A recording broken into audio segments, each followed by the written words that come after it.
Hi, this is Cari for Granny Bees. Today we are going to do a wax blending technique video. First, I'm going to apply a nice even coat of Black Betty. Black Betty is a black colored chalk finish paint. It has a nice silky satiny finish. I'm going to make sure that I apply it evenly and get as close to the edges as possible. I'm going to allow this coat to dry for about 15 to 20 minutes, and then I'm going to go ahead and apply the second coat.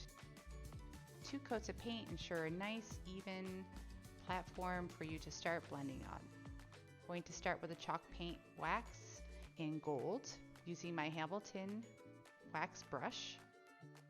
I grab it right from the can, dab a little bit off on a cloth, and then I start in a circular motion, making my way inward toward the outward surface. I am not applying the wax evenly. I would like a variation in the look of the wax once it's applied over the black paint finish. A little bit of this wax goes a very, very long way, and it spreads beautifully and evenly with a soft metallic finish. I start in different areas on my board so that it's concentrated in certain areas and I have lighter coverage in other areas. Make sure that you take the wax all the way to the edges of your board or walls or furniture that you're going to be working on. You do want a little bit of a metallic sheen to cover all of the surface, but you don't want complete coverage for the whole thing.